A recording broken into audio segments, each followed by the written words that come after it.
Welcome back to our Aisharaman Advisory YouTube channel. If you have any questions, suggestions or collaborations, email us at marketing@aisharaman.com.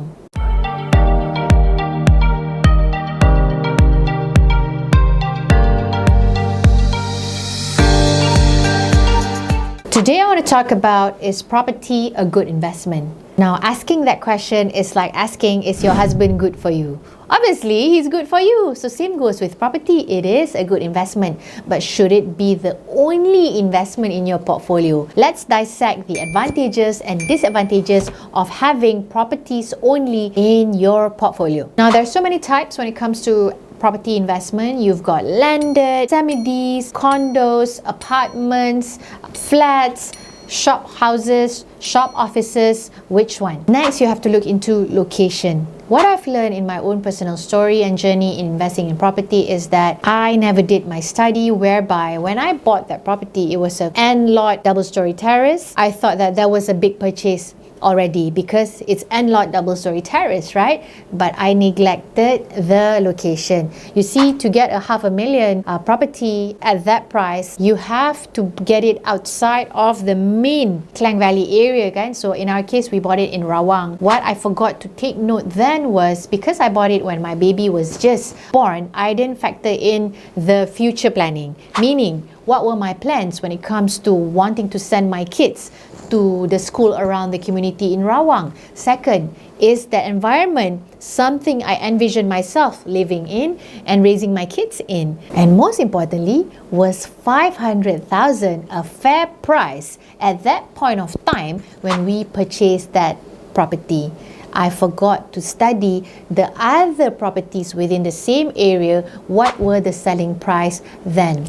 To my dismay, the selling price at that time for all the other properties, of course it's sub-sale lah, but still it's the same area, right? What difference does it make? The sub-sale units were going at 200,000 over, and I had bought in the same area but just brand new at double the price. That means I have bought my property at that time at the future price. Imagine if I wanted to sell it off. It took me 8 years to finally allow myself to sell at the price that I had bought.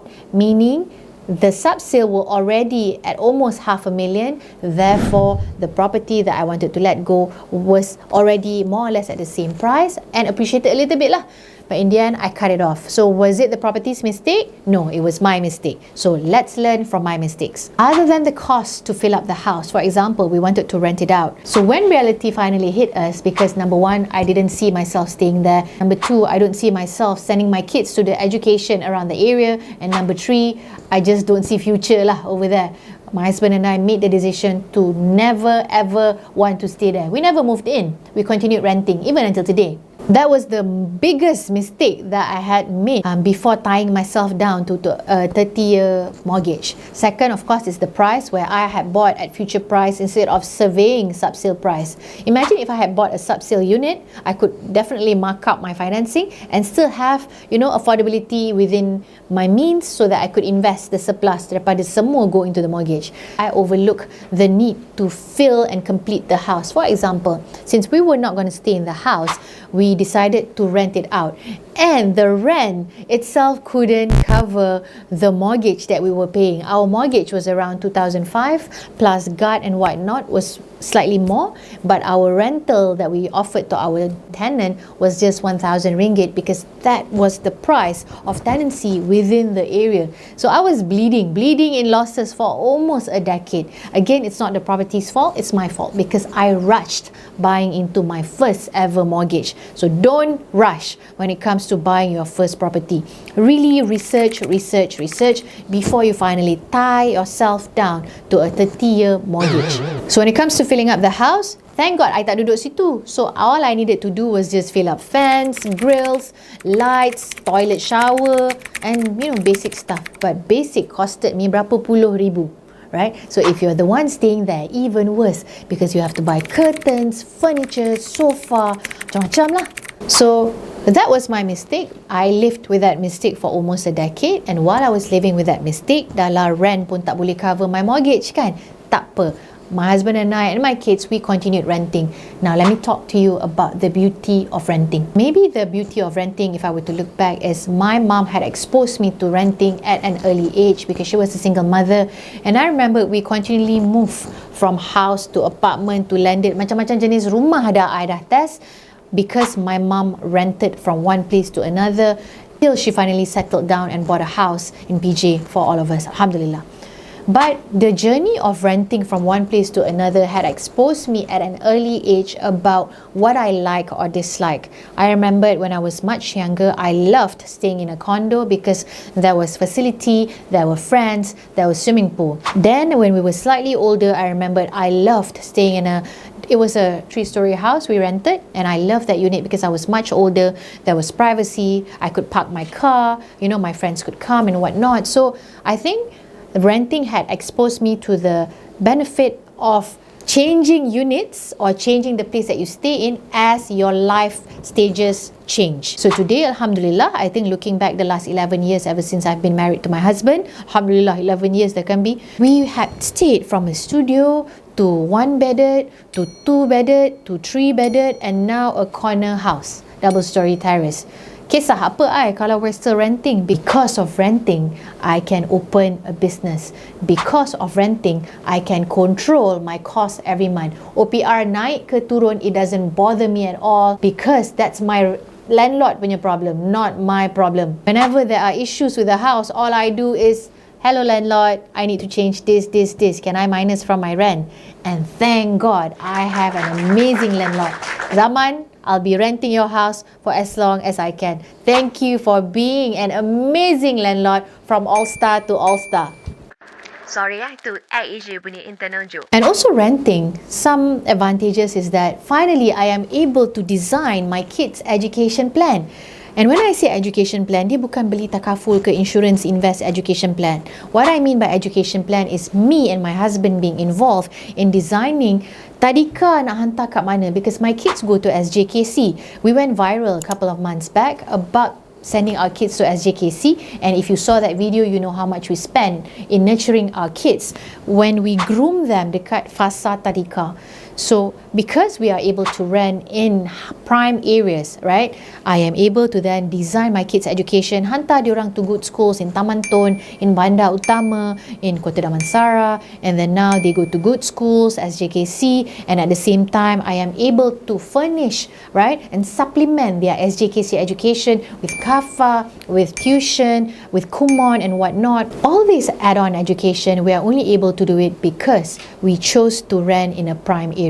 Can you imagine kalau I chose to build my life in Rawang and then back and forth to prime area kerja? Oh, masak. Confirm hari-hari gaduh sebab traffic jam. Siapa nak ambil anak? Siapa nak masak? Confirm pakai banyak lagi duit. But because I choose to rent in a prime area, yes, rental mahal sikit, but I save time. Time is money. Money you can find. Time is something that you can never get back. So in my situation, I choose time over money. As a business owner, time is very precious to me. Don't waste my time. And I include that motto and tagline, don't waste my time, not just from professional perspective, but also personal. My house is just 5 minutes away from where our office is. I ride naik Vespa to work, okay, because time is precious. Kalau I bawa kereta, can you imagine, kadang-kadang boleh naik 30 minit nak datang office. Padahal naik Vespa tak sampai 10 minit pun kalau termasuk hujan and traffic light. So ladies, if you feel that renting is bad, it is not. Time has changed. If your parents are the ones telling you, kena ada property, I agree with them, because during their era, properties were 100,000, 200,000. But today, the same unit that our parents are asking us to buy can cost 1 million, 2 million, 3 million. That's what we call appreciation. If you can afford a mortgage that is 1 million, 2 million, good for you. But the majority of Malaysians today do not have the luxury to tie themselves down to a mortgage that costs 1 million ringgit over 30 years period, because anak-anak pun kecil lagi. Prioritize. Apa kata you compare if you buy a house in this area versus renting? If the cost banyak beza, then there you go, no brainer, rent. Tak salah, tak malu pun rent. Sekarang ni banyak isu oversupply of property. So if you just got married or have been married for a while and have been thinking about nak beli rumah together sebab sweet couple kan, nak beli half-half, half-half SMP laki bini, half-half financing. Let me tell you where the problem is. So if you're considering to buy a property under joint name and then joint financing, let me tell you something so that you can decide whether this is for you or not. So imagine a house, right, or a condo, doesn't matter. This is what you're trying to do. SMP, you want to have two names, 50% A and then 50% B. And then financing, you want to have 50% A and 50% B. And a lot of you may think, oh, because I have 50% here and 50% here, therefore, when A passes away, right, A's portion is automatically mine, meaning mine is now 100%. That is wrong thinking. Because if this is what you have in mind, number one, ladies, please know that SMP is about ownership. When it comes to owning an asset, you have to own it. In this case, you haven't owned it yet. You have to clear A's part of the financing, of which I assume A has MRTA or MRTT, but you're still alive. So meaning there is still debt of 50% for this house. That means you cannot transfer ownership yet to yourself. If you're non-Muslim, you can get this done, 100% to you. However, if you are a Muslim, by default, A's portion of 50% is not yours entirely. And this is where I want to talk to you about the topic of fara'id. So many of us Muslims are illiterate about fara'id, when fara'id has been mentioned time and time again in Surah An-Nisa, Surah Al-Baqarah, and macam-macam surah lagi in the Quran. This is where I want to encourage you to flip through the tadabbur of Quran, the meaning of Quran, so that you understand that fara'id is to protect women, bukan aniaya. However, today we cannot say that a lot of people practice Islam in the context of fara'id, because we assume that fara'id is about protecting the man, when actually if you really unravel and uncover the true meaning of fara'id, it is to protect women. And that is how Islam uphold women at the highest form of level. They are being mentioned and protected in the Quran through fara'id. So if you feel that fara'id is an oppression, it is not. Recheck and rethink back your intentions and your understanding, because kita tak nak fitnah our creator. Go back into the Quran and look into what is fara'id and who is it for. If you want to know more, that is why on 25th of May, my team and I at Al-Sharaman Advisory, we are hosting our largest ever women-only financial literacy seminar, where we're going to talk about all things financial literacy, including fara'id, because we believe that more women need to be aware and be financially sound, especially in the aspect of fara'id.